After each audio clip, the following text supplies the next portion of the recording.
Welcome to r/malicious compliance, where we share stories of people conforming to the letter but not the spirit of a request. And today we have 3 great stories, so subscribe, hit the like button, and let's begin. The first story. I got full discipline for being 22 seconds late without calling in to give notice due to a stopped train blocking access to the workplace. The second story. I left work and the manager wanted to return me to my shift. The third story. I literally followed my manager's instructions, no matter how stupid they were. On to the first story. Discipline me for being 22 seconds late without notice? Got it, won't happen again. This happened several years ago because it was some malicious compliance that lasted for years. My former employer uses a point-based system to track attendance. The parts of the policy relevant to this story are: tardy with call-in prior to the start of shift, half a point; tardy with no call, 1 point. Accumulate enough points and you're fired. There's a set of train tracks crossing the street that leads to this facility. Occasionally, trains will stop while blocking this crossing. If you're caught there in the last few minutes before you're supposed to clock in, you have a decision to make: wait or go around. Either way, you might be late. Sometimes you'll decide to go around and then the trains clear the crossing, and the folks who waited get in before you. Sometimes you'll wait and watch through the gaps in the train cars as folks who went around pull into the parking lot while you're still idling at a blocked train crossing. To be clear, going around involves taking a lot of secondary county roads, as well as a few field access roads. It's an extremely rural area, so you literally never know what kind of road conditions you're going to find along the way. The roads may even be entirely unusable during the winter months where snow covers them. One night during my year on third shift, I was stopped at these tracks and decided to wait. Eventually, the train moved on. I raced into the parking lot, used my key card to zip through the turnstiles, and ran to punch the clock. My clock-in time was 10:30 p.m.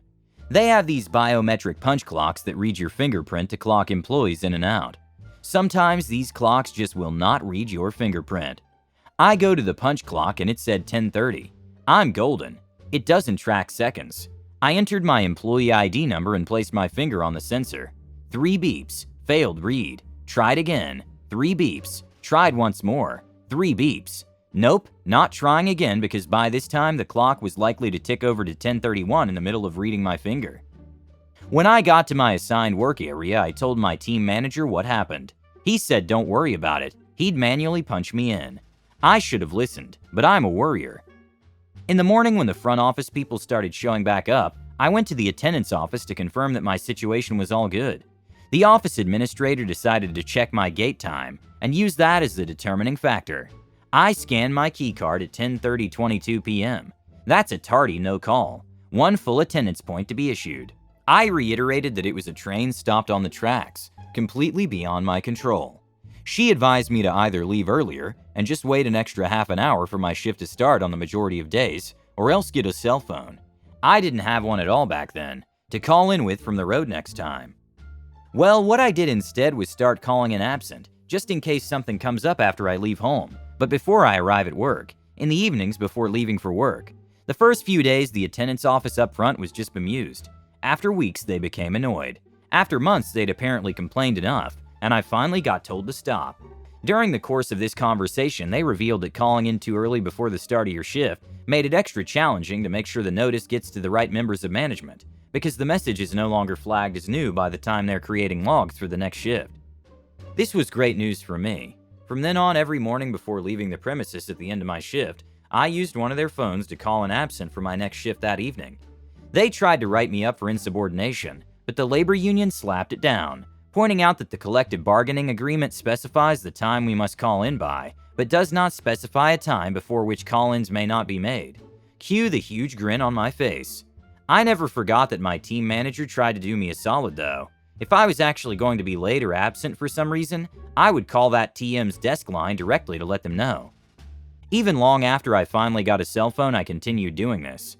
I just call in on my way home, instead of sticking around to use their phones after my shift. Found out years and years later from some union reps that upper management never got over this. Drove them nuts that they got beat at their own game by something so simple. It didn't bring the walls crumbling down, but it was a persistent, enduring source of frustration and impotence for them. And really, knowing you can manage all of that with just a 22-second phone call a day, that's the kind of thing that gets you out of bed in the evening. Edit. Probably the number one observation I'm seeing that I should have just sucked it up and left for work earlier. I've commented this a couple times already, but so nobody has to dig for it.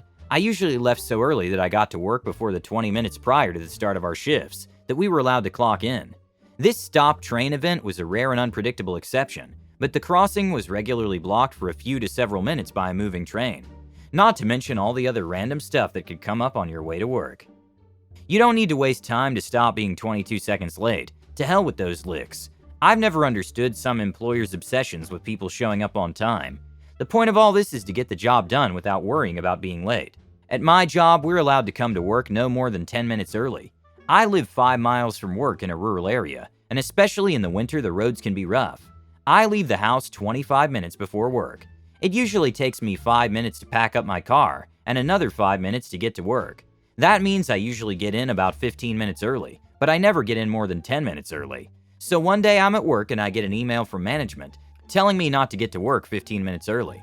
Well, there's always that one person who just annoys everybody, sometimes takes things too literally, thinks he knows everything, and likes to boss everybody around. A few days go by and I go to replace this person at work. She says we shouldn't come to work so early, blah blah blah. It's just obnoxious. Finally, one day I got fed up and said my time in or out is none of her business. I just ignored her and went about my business. The next story is, that's not what I'm paid for? Okay then. I used to work for a chain of pubs who love to have promotions tied up in red tape. At the point in this story, I was technically a server on minimum wage, but doing supervisor work. This had been going on for a while as the manager hadn't submitted the paperwork. In our country, if you're on minimum wage, your employer has to pay for any time you have to be available for work or required to remain on the premises, not just if you're actively working. Manager would frequently rota me on awful split shifts like 8:30 a.m. to 2 p.m., then 5 p.m. to close, approximately midnight by the time the tills and cleaning was done. Because I was the only supervisor on shift, I was expected to remain available for those middle 3 hours, in case I was needed for manager stuff. Now initially I didn't mind this so much, because the inconvenience of traveling back home to just come in again. I just chilled out with some free experiment from the kitchen, and a good book in the corner of the bar. I did however change payroll if I was expected to jump into action, to add on however long it was. Few weeks into me doing this, the manager noticed. Manager, why are you down for 14 hours on Thursday? I scheduled you for 12.5. Me, it picked up at 3:30 and colleague was getting slammed. Manager, but why have you changed payroll? Me, cause that's what I worked. Manager, but you aren't scheduled to work, you chose to. Me, cause you told me to be available during those hours. Manager, I'm changing it back. You get paid for what's agreed. Me, what about tomorrow then? I'm on the same split shift. Manager, you'll be paid for when you're scheduled to work. Don't change it again without my approval. Alright then, have it your way. The next day, bang on 2 p.m. I stepped off the bar, grabbed my stuff and walked a few doors down to the local cafe. The server and the chef had my number if they needed me, cause I felt guilty leaving them to it, but they agreed to not let on to the manager exactly where I was, just to say I'd left if he came downstairs from his flat. Server also said she would call him in the first instance if it was busy. I don't think she ever liked having someone having to hang around unpaid on principle, cause she was a minimum wage worker too. A warning text preempted his call, and his mood was as you could expect. I confirmed I wasn't in the building. He demanded I return. I threw the legislation in his face and reminded him I wasn't being paid for those 3 hours, so I wasn't obligated to be on site. He wanted to go back to what I had been doing, but I told him that was off the table. He wants me there for 3 extra hours a day. I'm getting paid for it even if I've got my feet up. I told him his other option was to sign the promotion paperwork, and then the law wouldn't cover me in the same way. It was signed before I got back to the bar. Not long after, I applied for a transfer. Good for you, OP, and good for your colleagues for helping to stand up to your SH manager. I'm happy for you. The food service industry has been doing this kind of crap for decades. I know this because of a friend of mine who used to be one of the managers of the restaurant we worked at finally retired. Now he's upset because when he goes to his local Dunkin' Donuts, they're usually closed because they're understaffed. They just can't get enough people to work for them. People deserve better. If you have to be at work, you should get paid no matter how busy you are or what your salary is. I understand your feelings. I worked in a pub for about 5 years. It was a minimum wage job. I didn't realize how badly I was treated until I looked back and realized that more than 48 hours a week wouldn't get me more than $12,000 before taxes, and yet I was treated horribly. The last story is, Don't want your hours skewed? Then don't tell me I can't go home. I'm sure others here can vouch for how often retail managers care more about their hours, coming in under forecasted manpower numbers. I was a first-line manager, basically a shift supervisor, for this large retail company that was not a super Walmart, but the same sort of deal, definitely a bit more upscale. Anyway, I'm on my tour with the manager I'm relieving, and during the walkthrough of the department, and he's going over my work from the night before. Evidently, the department manager wasn't happy that I didn't finish all my assigned work from the night before. He told me I simply cannot go home until all of my assigned work is complete. I'd been given a task that would only take 4 to 8 hours, and I got it maybe 75% done that night. Thing is, I was informed I had a week to get this task done, and I did stay a couple of hours past closing as it was. Unlike all the managers above me, I was still an hourly employee, so my overtime affects our department's hours. I'm expected and scheduled to do 1 hour of OT a shift, but anything above that will be seen in our reports. Still, I'm not written up, but I get an earful. Whatever, I'll finish up easily tonight during my shift, and can get the hours back under by leaving when the store closes. Well, that was my intention. The manager ends my tour by leading me back to the stockroom and gesturing to the bay where we kept our loose shelves and shelving accessories. This bay was a mess, and finding anything specific you need is an exercise in frustration. We'd like you to go ahead and reorganize this. What? Now the closing shift at this store was 14:30 to 23:30 for managers, and there was usually more than enough regular work for this shift, and finishing up the previous task was doable if I hustled. Now it was clear from the way he was talking about this bay, which evidently hasn't been organized in the last decade, is a long-term project, but he did put it on my tour. I didn't even get started on organizing the shelving bay until after the store closed, and I had already finished all my closing tasks. Now, at the end of an exhausting 9-hour shift is not the time to start organizing large, heavy shelves, and about 1 million different types and sizes of hooks and pegboard accessories. I started by taking up the entire front, floor side of the stockroom to spread out the assorted shelves and accessories. Just sorting these items out probably took 4, maybe 5 hours.